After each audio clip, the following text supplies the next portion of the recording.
Hi team, it's good to see you.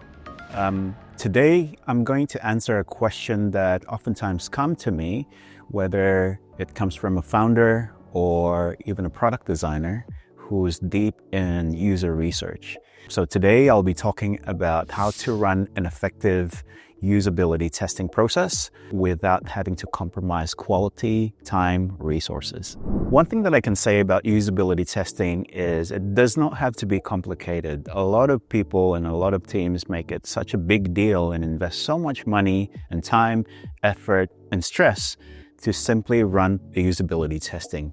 One thing that I can say though, that it needs to be intentional. You need to have the right mindset for it, and you need to focus on what matters the most, which is what the users really want. So in this whole process, you need to really empathize and really try to understand what the friction points are, what are the things that are worth keeping, what are the things that are worth improving to move forward with the idea of the business or that new feature that you're thinking about, or whatever type of iterations that you're thinking before jumping into production or resuming execution mode. So the first practical insight that I had for you is really to think about the methodology that you wanted to use when you're running a usability testing. Now, there are many different types out there, but the one that I'll focus on is the one that we do a lot at Relab, and it's the one-to-one user interview. To help you understand how we do this in a simple process, I'll take you through the steps. So the methodology involves the interviewer spending about 45 to 60 minutes per session with each user of the same type of user persona. So to give you an idea as to what that means in context, if you're running, let's say, an e-commerce shop and you're servicing different types of user segments, we'll focus on the one that is the most important to you at the moment. Let's say it's a direct-to-consumer mother of newborn babies. And so when we're running this methodology, we need at least 5 of the same type of users, and we run this session to each and every one of them. So when I'm talking about 45 to 60 minutes per session, that's for each user of the same type of user persona. And I'm going to talk to you about the 6-act interview method that I use a lot. Act number 1 being the friendly welcome. The friendly welcome is really just about you welcoming the user interviewee to be able to feel comfortable in the space so that you can start having them open up about their pain points and challenges. Now, the way I would run this is essentially, I'll say, hello, thank you so much for coming in today. We really appreciate your time. Remember that you're not the one being tested, but it's really our idea or our products, or your honest feedback here is very, very important. How's your week been? I mean, that's how you start friendly welcome, because it's simply you just trying to connect with the other person, in this case, the user interviewee, and make them feel really comfortable in that space and that they're not being judged at all. And act number 2 is the context or landscape question. What I mean by that is this is the moment when you're starting to bridge the gap between you knowing them as a person and you not really knowing them as a professional in their field or as a user, whatever type of user they are. Context question is really when we start to get deeper into their role as a user against the context of the product or idea that we're testing. Putting this into a scenario again, this is where I'll ask that user that I was talking to earlier through a friendly welcome method. I'll start to talk to them about, okay, so how do you normally interact with an e-commerce website? Do you use your mobile device or do you use your laptop? And where do you normally do it? What time of the day? And what other websites do you normally use when you're searching for so-and-so type of product category? So that's really when you start talking about the landscape. Are there any other websites that you use to find this type of product? What's great about them? What's not so great about them? Is there anything that's missing that is becoming a pain point for you these days? So that's really what I mean by context and landscape questions. You're trying to understand the context as to how they interact with your product or service, but also trying to understand the landscape of the current state. And it's an opportunity for you to be able to ask questions about competitors or other alternatives out there to your product or service. Act number 3 is reveal the prototype. Now, this is more applicable to you if you have a prototype on hand. If you've been working on a feature, if you've been working on a wireframe, a concept, a clickable mock, whatever form of prototype you may have, this is more applicable for you, because this is the moment where, coming from context and landscape questions, you're jumping into your prototype, which is this concept that you've been working on. If you don't have a current prototype, if you're testing a current product that is already live and available, you can definitely use that not as the prototype, but as the product that you're really testing, okay? But this is when you start showing them the interface, the actual visuals that you're about to take them through. So in act number 1 and 2, it's really just you connecting and having a conversation as humans. And act number 3 is when we start to shift the focus into the device, whether it's a laptop, a mobile phone, a watch, whatever it may be. But that's the prototype that or the product or the service that you're about to test. Now, some people ask me, Alvin, what about physical products? If I'm testing a device, a medical tech device, for example, is this applicable too? Yes, absolutely. Like, this method actually works for a lot of things, not just digital products. So you're welcome to use this when you're testing let's say a new device for medtech, or let's say a packaging design as well. You might be able to use this method, except the prototype may look like a shelf or something like that.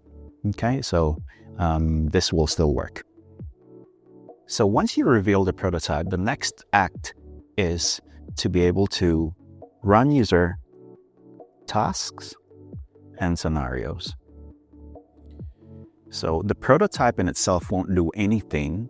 You're not really trying to prompt them to do something too, but what you would like to do is to define what user tasks or scenarios they may need to go through. So what I mean by that is, prior to starting the user interview, you would need to have scenarios ready for them to be able to run through as a user and take you through what they would normally do in a platform, a product, a service such as this.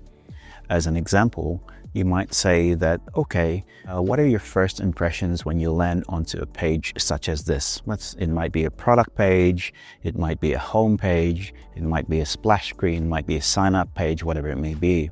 But you want to just ask them questions like that, and then let them run through with their answers and let them do what they need to do as a user and interact with your product or service. Another scenario might be, if you were going to access your tax invoice or your receipt of purchase in the platform such as this, do you think you'll be able to do that? And then let them go through the scenario themselves and interact with your product or service. So you're just prompting them with scenarios and let them interact and watch and observe their behavior as they're interacting with their product or service. So that's how you properly use your prototype, which is to define your scenarios first, which then will inform you of what the user tasks are, and then prompt them with questions about the scenarios and watch what they do and observe them and take notes. Act number 5 is to debrief and summarize. When you're debriefing and summarizing, you kind of want to repeat some of the questions that you may have already asked in act number 2, which is the context question. But there are good questions around, how confident were you about that prototype that you saw? Was there anything that was missing that you would love to see? What was the best feature that you think would be the most beneficial or the most useful to you? What's the least favorite, or what's the least important? Those are the type of questions that you would like to ask to your users as you're summarizing this whole process. Now, you're probably about 40 minutes, 50 minutes in at this moment. You want to keep it quite brief, but ask the most important questions that would help your business understand whether or not this idea, this feature, this investment is worth doing, and whether or not our users could see our goal aligning with their needs. Our goal meaning the business goals, that whether or not it aligns with their user needs, because that will be a really insightful thing to get out of a process such as this. And you can only get that through a one-to-one user interview as opposed to a group interview. It's a bit harder to get that in a more meaningful and qualitative way. And finally, act number 6 is oftentimes overlooked by a lot of people, but it's really just to thank your users, and incentivize them. Now, incentivize can mean so many things. It can be giving them a gift card, a bottle of wine, or even really simple box of chocolates, right? So it really depends on the budget. But the main thing here is that you're trying to make a point that you appreciate their time and that you wanted to say thank you for all of the insights and the thoughtful input that they've given you, because it means so much to your business to move forward. Now that we've got that out of the way, a lot of the questions that I get after that is really, Alvin, how do we record these user interviews, or how do we analyze them to make sure that we're focusing on the right thing, or we know what to do after the interviews? That's a very good question to ask, because it's not the easiest thing to do, but it's actually a very important thing to do to be able to make decisions after this, right? And so one important thing is to make sure that your interviews are recorded, depending on what your team setup is like and the devices and the tech that you have around it. But the essence is, if it's recorded, then it allows you to go back to it and essentially analyze it from there. But what we need to do is to be able to look at each interviews and make records of it and be able to analyze their key points. So the best way to do this is, if I could show you on my mural, when it comes to gathering user feedback, you want to define each of the users individually. So in this case, I might type in their name. Let's just say Mary, and she is direct-to-consumer mother. Let's just say that's the persona that we've defined, okay? And in terms of taking notes of the interview that I had with Mary, you want to group them based on the scenarios or the flows or the experience. So an example of an experience would be accessing account or order history. That's the flow or the experience, which means during the interview, that was the scenario that you prompted her. Mary, how would you access your order history through a website or a platform such as this? And then she does her thing, right? And during that process of her running the user task, you're going to be taking notes as how you are observing her. Now, the best way to take notes is to be able to break it down into positive notes and negative notes. Negative meaning the friction points, the pain points that you can see throughout that interaction, or some of the things that she might even say. Positive are obviously the great things that comes out of that. Now, when you're testing, you're not trying to be biased on certain things and let them be really honest about their feedback, okay? But there are sometimes neutral or general comments that you may get as well that you can't really categorize as positive or negative. But that is basically how I would categorize or take notes and categorize them accordingly based on their type of user feedback. Now, the idea is, remember that I said that you need at least 5 of the same type of users? The idea is you do that for each and every one of them.